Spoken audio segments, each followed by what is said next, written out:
Cette chronique est une présentation de Mercier-Giguère, avocat.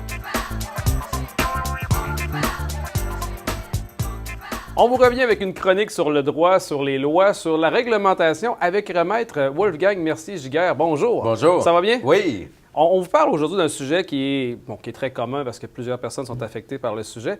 On parle de pension alimentaire. Mais on a déjà parlé, mais là, ici, on va venir à chercher un sujet un peu plus pointu. Donc, s'il se rajoute des revenus au fil du temps, est-ce que ça a un impact? C'est bien ça? Effectivement. En fait, il faut savoir que lorsqu'on fixe la pension alimentaire, on l'a déjà dit, il y a un formulaire qui existe, qui est standardisé au Québec. On met les revenus des parents, le nombre d'enfants, le nombre de jours que chaque enfant passe avec les parents, puis on a un chiffre qui est donné normalement, suivi par la Cour.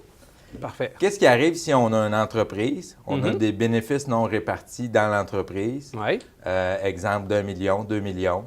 Mais qu'on a un salaire de 30 000 C'est ce dont on parle aujourd'hui. Parfait. Effectivement, ça peut avoir un impact. OK. Et dans le fond, dans le cadre de l'évaluation d'une fixation de pension alimentaire pour enfants, le juge va regarder les actifs et les passifs. OK? Les passifs, c'est les dettes. Les actifs, C'est les avoirs. Exactement. Donc, si vous avez une entreprise, les bénéfices non répartis, s'il se rend compte qu'il y en a beaucoup dans l'entreprise, ça se peut qu'il augmente votre revenu annuel.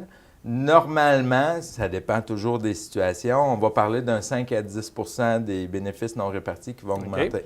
Donc, si je comprends bien, dans le fond, c'est que si la pension alimentaire est basée sur le jour 1 du divorce, puis que 3 ou 4 ans plus tard, il y a des changements de revenus des deux parties, ça a un impact sur la pension. Première chose. Effectivement. Puis, s'il va dans le cas qu'il reste des dividendes ou des bénéfices non répartis dans une entreprise, quelqu'un qui est propriétaire, puis qui dit, ben moi, je vais les cacher, je vais mettre ça en dividendes cachés, puis ça ne paraîtra pas, ça va m'éviter de payer, ça ne marche pas de même. Effectivement, vous pouvez être surpris. Donc, on peut demander à la Cour les états financiers de votre entreprise, de vérifier ça et de refixer une pension alimentaire selon les nouveaux chiffres. Donc, quelqu'un qui déciderait qu'il est propriétaire d'entreprise, qui veut s'acheter des biens par rapport à son entreprise pour justement cacher ça pour la pension alimentaire, c'est pas une bonne idée. Là. Bien, en fait, ça peut être un moyen. Donc, il faut que ça soit légitime. Okay. C'est sûr que si vous avez une entreprise à faire rouler, bien, vous devez acheter des biens, c'est correct. Il ne faut pas empêcher ça non plus. Ce qu'on va empêcher, c'est la personne qui pourrait avoir un salaire de 100 000 et se déclare un salaire de 20 000. Donc, c'est ces éléments-là. Même chose, peut-être un exemple plus facile à comprendre. Vous gagnez à l'Auto-Québec. Oui. Vous avez 16 millions dans votre compte de banque, mais vous dites, moi, je ne travaille pas. Et là, vous dites, bien, moi, je fais 16 000 de revenus.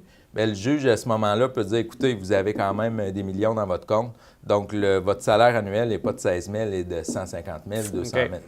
OK. Donc, ça a un impact direct à ce moment-là. Effectivement. Puis, est-ce que ça peut jouer également si, exemple, prenons un exemple concret, vous êtes avocat, puis vous achetez un bateau au nom de la compagnie, à l'automatiquement, vous n'avez pas besoin de bateau pour gérer votre entreprise. Est-ce qu'à ce moment-là, ça peut avoir un impact sur votre pension alimentaire? Est-ce que le juge pourrait... Ça pourrait avoir un impact. En fait, on regarde aussi tous les autres bénéfices qui peuvent être versés par l'entreprise. Donc, cellulaire payé, automobile payé, avec l'essence payée, donc au prix que l'essence est actuellement, on sait que ça peut avoir un impact. Ça a une bonne valeur. Par exemple, pour les véhicules, on peut dire, bon, ben, c'est environ 5 000 de plus que monsieur aurait eu à défrayer. Donc, dans ses revenus annuels, on va rajouter 5 000 de plus.